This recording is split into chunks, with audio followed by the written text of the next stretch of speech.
So if you got into trading for the same reasons as me, you want to know how to multiply your small investment into a life-changing amount of money. Well, I did just that. Not once, not twice, but numerous times. My best performance to date was turning $2,500 into nearly $250,000 over the course of a year and a half. And in this video, I'm going to share exactly how I was able to do it. We'll cover the strategy, risk management, and the mental edge. Also, if you're new to the channel, my name's Kyle and I've been trading the market since 2011. I discovered prop firms during COVID and was able to leverage my skill set and generate over $1 million in trading income over the past couple years. And that's without investing a whole lot of money to get started. If you're looking for a detailed step-by-step strategy on how I trade each and every week, make sure you check out the PDF link in the description. But without wasting any more time, let's dive right into it. All right, so let's talk about how I was able to turn $2,500 into nearly $250,000 from trading. Now, before I get into any of the details of this video, I do want to preface this with the fact that before I found these prop firms and before I actually was able to leverage my capital at this scale, I had already been trading for nearly 8 years. Okay, so put that into perspective. If you are just getting into trading and you think that you could replicate these same results, I need you to think again. And I need you to really pay attention to this video because I am going to cover the key aspects of what it takes in order for you to multiply your money at this level of profitability. Not everybody's going to be able to do this, but I am going to cover key aspects. If you are looking for really insane performance from your trading, I am going to cover the different things that I believe are most important. Okay, so again, before I dive into the video, I did have the skill set built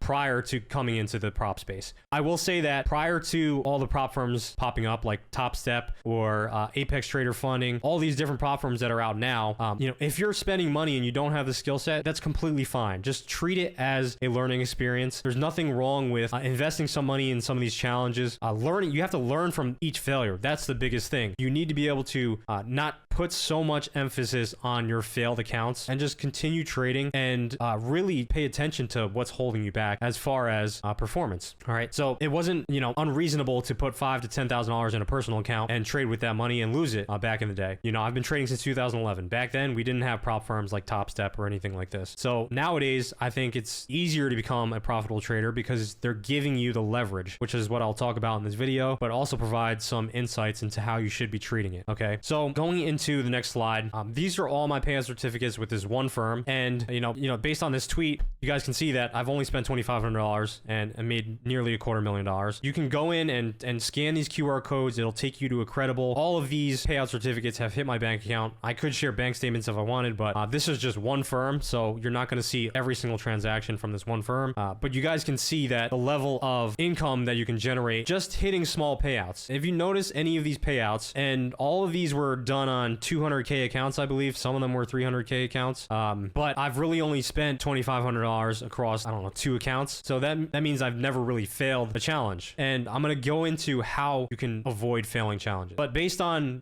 these withdrawals, you can see that I'm not really doing over 1 to 2% each month. There are some months where I'm doing a little bit more than that.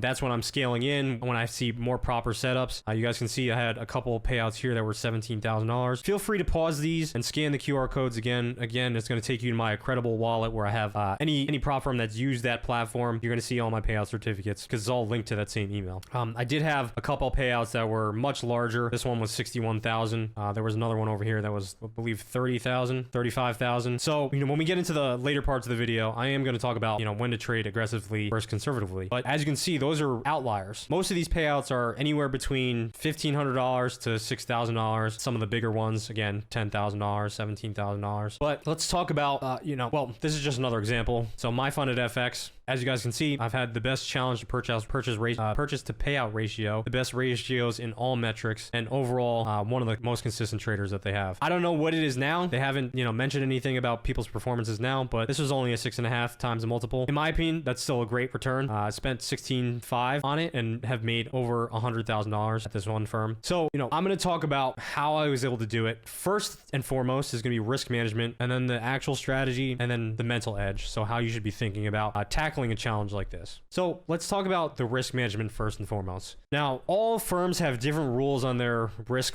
There's different rules that you have to abide by. Some of them allow news trading, some of them don't. Some of them have trailing drawdowns, some of them have different percentages. So when you're looking into each one of these firms and which one is going to be right for you, you have to really dive into the rules and make sure that you're abiding by them, because one small mistake means you could possibly lose a payout or possibly lose a challenge. And that's going to impact your performance. When I'm thinking about performance, I'm thinking about how much money am I going to spend and how much of a reward can I actually expect out of this specific firm. All right, so you have to know the drawdown limits and the rules, because some of these firms now are getting a bit wordier with their rules. They have rules that don't make a whole lot of sense. They're extremely vague, so you have to make sure that you're abiding by all the rules that these firms are putting forth. Now, that's just the state of the current industry. Maybe it's going to change in the future. It used to be way more lenient. There used to be way less rules, but I think the problem is that they're getting a lot of traders that are either cheating or they just have too many profitable traders on their books, and they can't sustain the level of cash flow that's going to drive growth for the company. As we all know, a lot of these firms the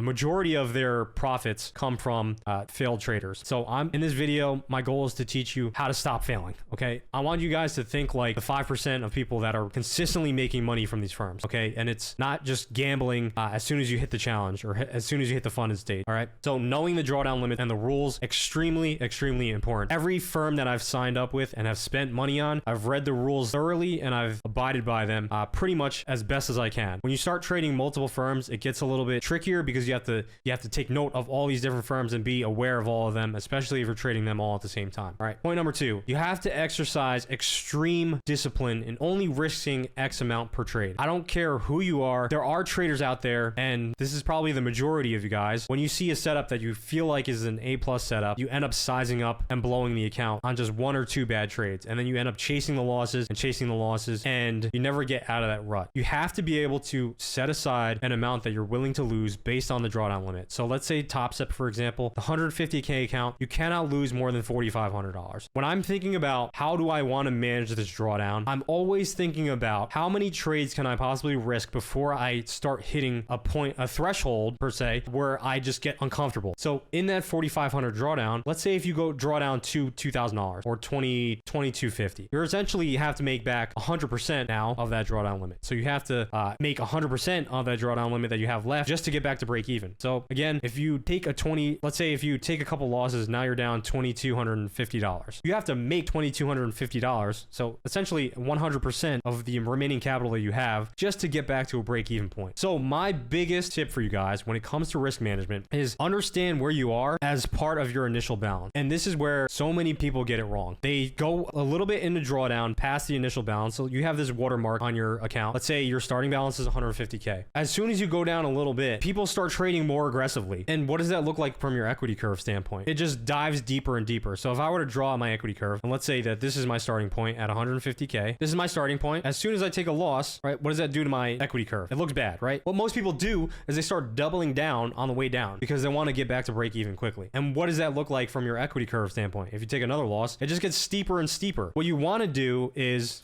try and flatten this as much as possible. So when I am at starting balance, I'm always thinking about how much left do I have of my drawdown. And the only way that you can protect your equity curve and it doesn't look like a straight nosedive, let's say if you take a loss, the only way that you do that is either trade more conservatively and reduce the frequency of your trading. How many of you guys go into the markets each week and say, I'm only going to risk X amount or take X amount of trade, and then all of a sudden you have this one day where you just completely blow up and then give back all the gains that you've made over the past week or over the past month? And that's exactly what you need to avoid. Okay, when I went on the run of turning $2,500 into $250,000, I was not blowing accounts. Okay, when I was going into drawdown, I was comfortable sitting in the drawdown for over a month at times. There would be times where I was in drawdown for over a month, but my goal is to not blow the account. Okay, because as soon as I blow the account, now all of a sudden I have to spend more, right, to pay for another challenge. And if you want really great metrics, and if you want that upside that I'm talking about, that 100x return, you cannot be blowing challenges. Okay, the only way that you're going to be able to avoid doing that is risk management. And that's why I'm going to harp on risk management so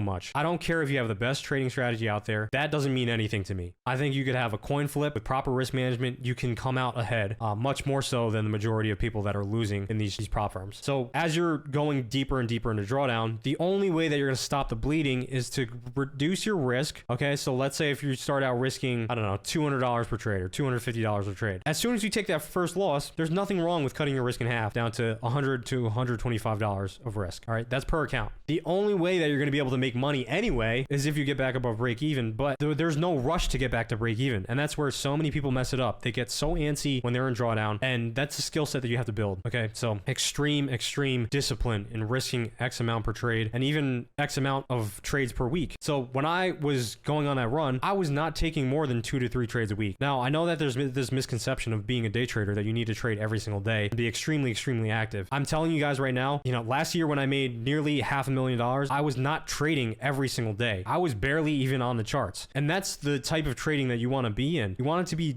less stressful. You don't want to be glued to the screens, okay? The whole point of getting into trading is so you have freedom again, all right? And what I noticed was when I was underperforming, I was spending too much time on the charts. And when I kind of stepped back and let the market do its thing, I became much more aware of my mental capital, all right? So when I sat down on the charts, I was refreshed. I was ready to go. I wasn't making poor mistakes or poor judgment when it came time to risk in the markets. So as you go deeper and deeper into drawdown, you need to trade more and more conservatively because you are on tilt. If you think about anybody that's a professional poker player or gambler, and yes, there are people making a lot of money playing professional poker or gambling, they understand when they're on tilt. And that is one of the biggest skill sets that is not talked about enough in trading. Managing your tilt is so vital. And a lot of times people don't even know that they're on tilt. And that's where the amateurs separate themselves. That's where the professionals separate themselves from the amateurs. They cannot identify when they're on tilt. They just go on autopilot mode. They keep trading because it's so easy to click a button, right? It's so easy to be overconfident in a trade and just go right back into the markets after taking a loss. It takes real true discipline to be able to take a loss, get up from your charts, and do something else with your day that's way more productive than sitting in front of the screens and just bleeding money all the time. Okay, so if you get to the funded stage, just know that the work is just beginning. It's easy to pass a funded account. I believe 95 to 100% of people out there can pass a funded account. I don't believe that everybody is mentally equipped to pull money from the markets consistently. I just don't believe people are in the right mindset. They are chasing the money and they're not chasing the process. So the process is, for me, if I take a loss, I'm going to get up from my screens and do something else for the rest of the day. And that's what guided me through a long streak of consistently winning, was because when I didn't see the market conditions, or if the market didn't agree with the trade that I was trying to put on, I was okay taking the loss. And that's the biggest thing. You have to be comfortable losing. You have to get comfortable being wrong a lot. You are going to be wrong a lot. And it takes a special type of person to drop the ego,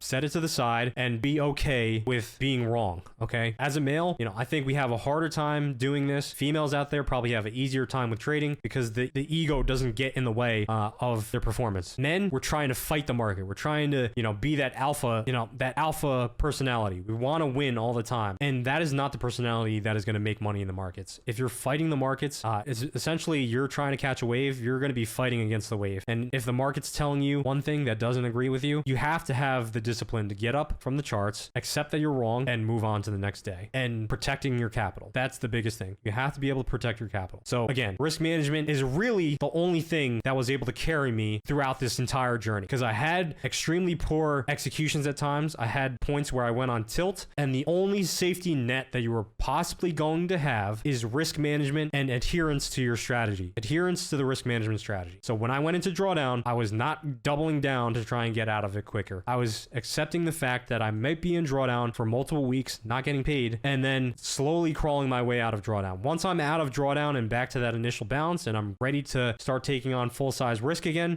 that's part of being in flow with your edge and your strategy and being comfortable putting on risk. When I'm in drawdown, I already know I'm not comfortable putting on risk. And I know a lot of you out there are struggling with the same thing. So if you notice yourself being anxious when you're in drawdown, that's a red signal. That's a red flag. People are really waving in your face that you have to slow down and take it easy, because you're one day away from going on extreme tilt and blowing accounts. So risk management continued. Your top priority is to never blow an account. When I sign up for that challenge, I'm not just punting it on any trade. All right. Sometimes I was signing up for the challenge at some of these prop firms, and the one that I mentioned at the beginning of this video, it was the first challenge that I purchased, I passed. And that comes with waiting for the right trade. A lot of traders out there will just sign up for the challenge and start trading. Okay. But in reality, they should be waiting for the right market condition, and that's based on a higher time frame, and then signing up for the challenge, because then you could really find that right setup that you really feel confident in, and then trading that and passing very quickly. So the biggest priority is focusing on the best setups, and your top priority again is not blowing up the account. So even on your best setups, you shouldn't be going over a specific size. And what a lot of people will probably do when they're just blowing challenges left and right, they're finding the A+ setup, but then they're risking the whole amount of drawdown because they want to pass it in one day. And that's not what you should be doing. When you find an A+ setup, you should still have a threshold where you're only going to risk X amount. So even on the A+ setup, I was never risking more than 1% of the account. But that's if I had a 10% drawdown. And if I went down into drawdown 2%, I only have 8 trades left. The easiest way for you to get more trades out of that drawdown is to lower the risk. So I always bring this up. If you have poker chips on your desk, and I use this as a visual cue of how many trades I want to take a week at a certain risk. All right. So if I used one chip and let's say that first hand was a loss, and now I only have 2 chips, what is the easiest way for me to get more chips? It's to risk less. Let's say just pretend these chips are worth $10 a piece and I got $30. All right. But the table limit's $5. I've got $20 here. I can essentially get 4 hands out of these 2 chips now instead of risking, the max amount and only getting 2 hands. That's the easiest way that you can multiply the amount of chips that you have on your trading account. It should reduce the risk. And when I'm thinking about my risk and I'm thinking about my drawdown, I'm always thinking about, all right, if I go into tilt, I can essentially buy myself more time. It's like a lifeline. So if I take X amount of trades losses in a row, I can give myself a lifeline by reducing the risk, because now I could even go on further tilts, which you might do. And you guys can comment below if you've ever experienced this. If you go on tilt, you're much more likely to stay in tilt. All right. And again, the safety net for me was always to reduce the risk when I'm on major tilt, because the losses don't affect you as much. When you get cut, all right, you can take smaller cuts. So this is achieved by avoiding going into deep drawdown and playing proper defense after taking losses. Again, avoiding going into deep drawdown is going to be something that is extremely important for your mental capital. From a risk management standpoint, you never want to go too deep into drawdown, because now your back is up against the wall. So even if I take one loss and if I cut my risk in half versus somebody that didn't cut their risk in half, the person that didn't cut their risk in half, they're playing with their back up against the wall, because now that next trade means more to them. Whereas me, I don't care. I could take 2 losses and still be at the same place they were after their next loss. All right. So understanding that each trade that you put on, each level of risk that you put on, there's risk in the markets. All right. I don't care if you have the best strategy that you think hits, 80% of the time. You still have to battle with the losing streaks. You're going to have losing streaks, and you're going to have periods in the market where nothing agrees with you. All right. So 2 to 3 trades per week, regardless of what the market presents you. There's traders out there, and I know there's people in my group too that just cannot stick to this. They cannot stick to the rules. And it's, people ask me, how do I stop over trading? I can't provide tips for you to do that because it's such a simple solution. The solution is stop trading.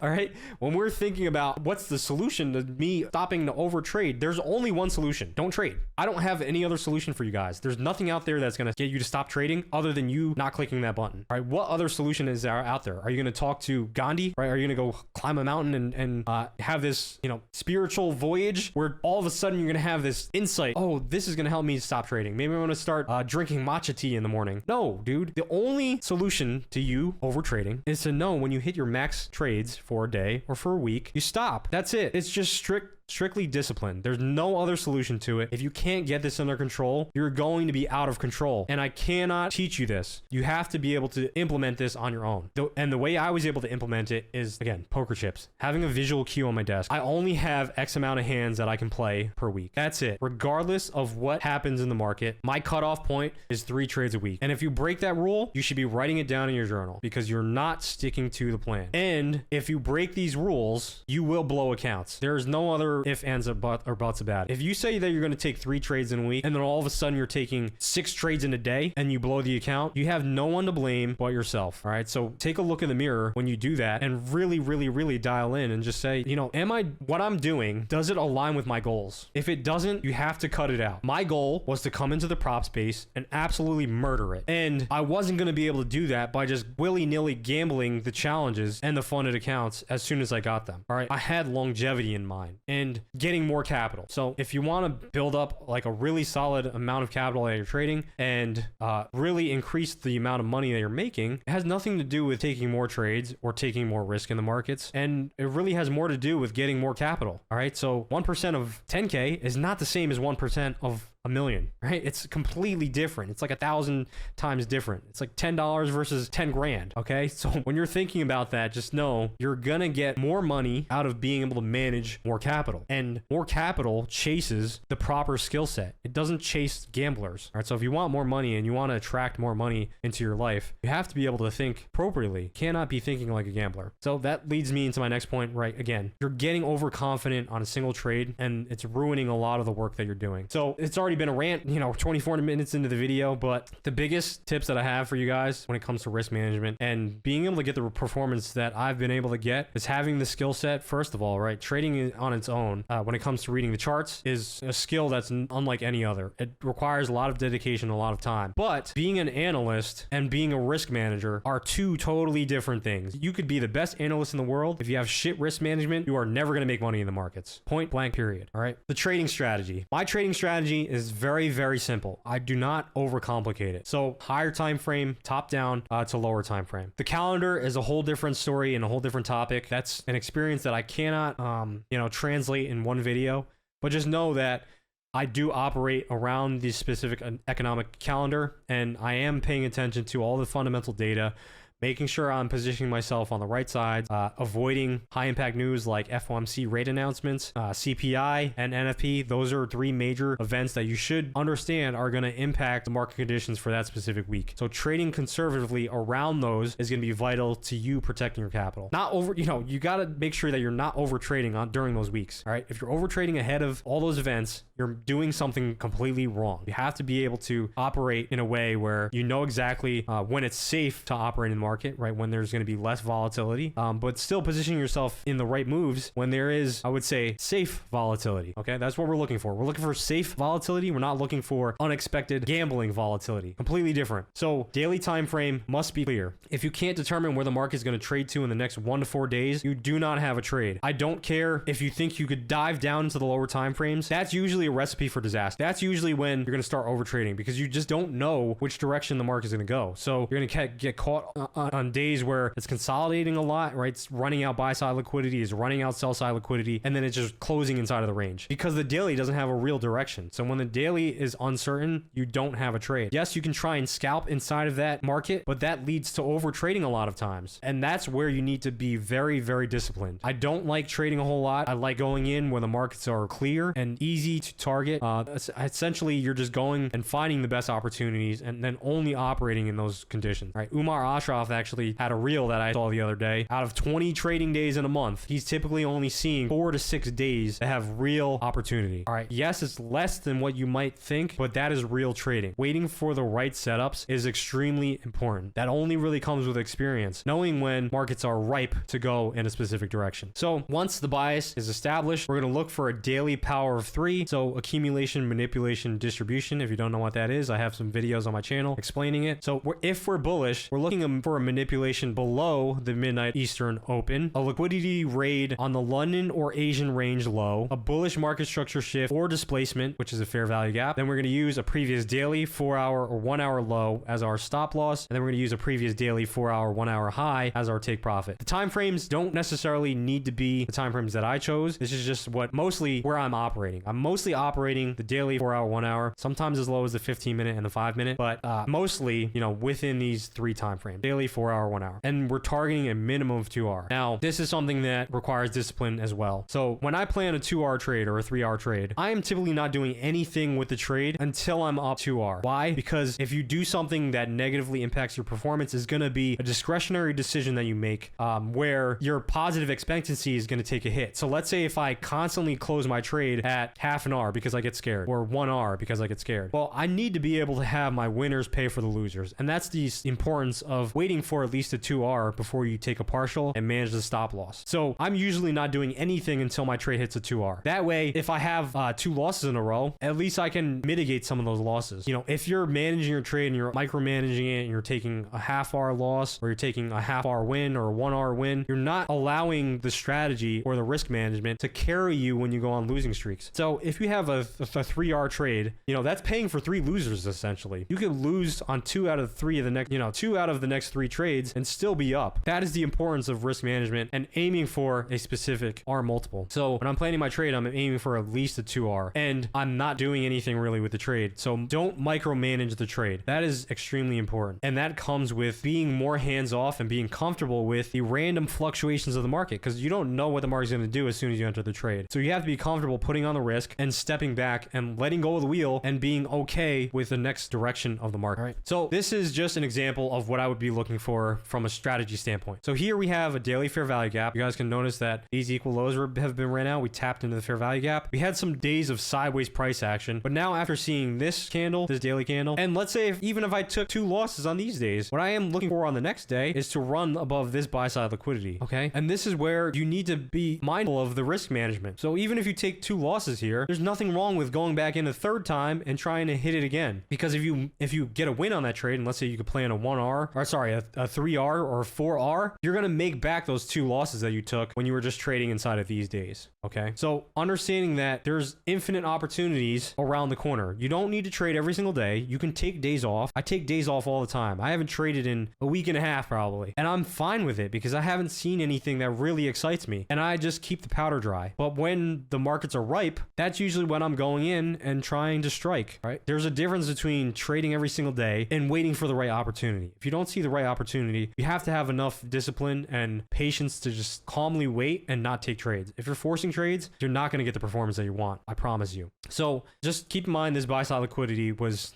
the target, right? And I'm looking for a run below the midnight open the following day. So here's that Monday. So this is that Monday candle. What I'm looking for is, just like I mentioned in that slide, all I'm looking for is a manipulation below the midnight open, right? We took out London low. So we have a liquidity rate here. We took it out here. And then I'm looking for a displacement or a market structure shift. There's a market structure shift here as well. But what I was looking for is this fair value gap that failed. So we had a bearish fair value gap, failed, but all that analysis, right, was coming from the daily time frame. So if I go back to the daily time frame, I'm looking for higher prices. I don't care if there's a sell side imbalance that appears. That's not what I'm looking for. I'm looking for bullish characteristics. So I'm avoiding every bearish PD array. So bearish order blocks or bearish fair value gaps or bearish breakers. I don't care about any of that because my high time frame bias is leaning long. So what I'm looking for is bearish PD arrays like fair value gaps and stuff to fail. I'm looking for those old highs to be penetrated. And then once I have that indication, then I'm going to try and position myself long. So inside of here, there's multiple opportunities to get long, aiming for this buy side liquidity. Now, the best point of entry is obviously going to be below the midnight open. So if you can get a position on below the midnight open, maybe I'm going to use the previous day's low as my stop loss or a previous hourly low. Maybe you wanted to use this swing low as your stop loss. Totally fine. That's up to you guys to try and determine. And all I'm doing is trying to position myself inside of that move to that liquidity. And then essentially it's a waiting game. So once I place this position, let's say if I entered anywhere in here, let's say I entered anywhere in here, any of these candles, there's nothing else to do. I've already done the analysis. I already have my draw on liquidity. And then at that point, it's just a waiting game. Okay. So you sitting in front of the charts after you place the trade is not going to do anything to send the markets towards your levels. Okay. So my best advice to a lot of you guys that are having problems with letting your trades pan out, again, this is a discipline thing, which not a lot of people can do. Take the trade and turn off the charts. I know it's very difficult. I know when you're just getting into trading, you think you have to watch every single tick up and down on the market. You don't need to do that. All right. That's how you make mistakes. That's how you make discretionary mistakes. And that's how you overtrade because you start seeing things that don't really exist in the market. There's a lot of fake outs in the intraday noise. All right. As long as you have a higher time frame draw and you position yourself properly at the right prices, at the right times, all right, then you have to let the market do the work. There's nothing else that you can do. And in my opinion, when you're trying to work too hard, that's usually when you go on tilt and you give money back to the markets. All right. So working hard does not equate to more money in the markets. And that's something that I had to learn throughout all of the times where I've, made multiple returns on my investment. I had to be okay with placing the positions and letting the market do its thing. So on some of my biggest days, I would place my positions and go to sleep. And then in the morning, I'd be up massively. And that didn't require any work at all. I was asleep most of the time. So being able to detach from the markets and letting them pan out and do its own thing is going to be so much more important than you trying to, be up all in the screens. Oh, what's this 30-second candle doing? What's this 15-second candle doing? Let me read into this. There's more here. There's not more there. All right. It's your mind playing tricks on you. You don't need to overanalyze. You just need to have a game plan and follow a game plan. All right. Plain and simple. So the mental edge, I talked about, I think I dropped a lot of information regarding the mental edge. There's not much more to talk about. You have to be able to consistently show up to the markets and never get too high or low based on your performance. So if I'm talking about emotional volatility, you want to be able to keep it level. All right. When you have wins, you can't be up here. And when you have losses, you can't be down here. You have to be almost like a robot. And that comes with being able to trust your system, trust your process, trust your risk management, and think long term. Those things don't come easily. All right. It takes years and years to be able to do that, but I'm hoping that I can shortcut your guys' struggles with this video. All right, I believe I'm dropping a lot of information on how I struggled for many years and how you guys can improve as well. You have to be able to keep your emotional volatility in check. If it's all over the place, up and down, one day you're feeling like you're on top of the world, the next day you're feeling in the gutter and you don't want to do anything, like maybe you're gonna oversleep, you're not getting anything done, you don't want to work out. Trust me, I've been there. You don't want that to happen. You have to be able to get things done throughout the day, regardless if you win or lose. If you guys have seen the reels where you have this disciplined trader, you know, he takes the loss. Oh, great. You know, the other guy that isn't a disciplined trader, he's losing his shit. All right. That's the mindset that you need to have. Regardless of win or loss, you come back the next day. All right. And I think stepping away from the screens is the easiest way to cut yourself off before things get too bad. All right. If you have a problem with over trading and over leveraging, that is the one thing that you need to work on. That will probably fix 99% of your problems. All right. Get up from the screens, turn them off, and don't care what the market's doing. If you have a hard time doing that, you have work to do. All right. You need to have the ability to recognize tilt and balance your trading with breaks and resets. Okay. So recognizing when you're in flow versus not. What are things that are going to put me in flow? Doing proper analysis, having the right bias, knowing that I'm following my trading plan to a T. All these things will put you in a flow state where trading becomes so natural that you don't even really have to overthink it. When you start overthinking things, that's an automatic red flag where you're not in flow. If you start thinking about each tick up and down in the market, you have to take a step back and take a breath. And for me, it's just personal recognition. When you can recognize when you're going on tilt, when you're not feeling in flow, which a lot of traders just don't know. They have an autopilot mode where as soon as they take a loss, now all of a sudden they're doing all these habits, right? And they're bad habits. They just keep popping up. And what they'll do is they'll reload accounts, they'll overtrade, they'll over leverage. Those are all the bad habits that you need to be able to recognize before the fact, before it's too late. Most people cannot recognize before it's too late, and that's probably the biggest hurdle in trading. So that's the mental edge I'm talking about. Your mental edge, and in order to sharpen that mental edge, you have to be able to recognize these things. And I think, again, the easiest practice to recognize it is journaling. Not only that, but having the discipline to take a loss on the day and get up and still be happy about your performance because you followed your rules. That is when you know you've graduated to the next level of having a proper mental edge. So I think I covered a lot in this video.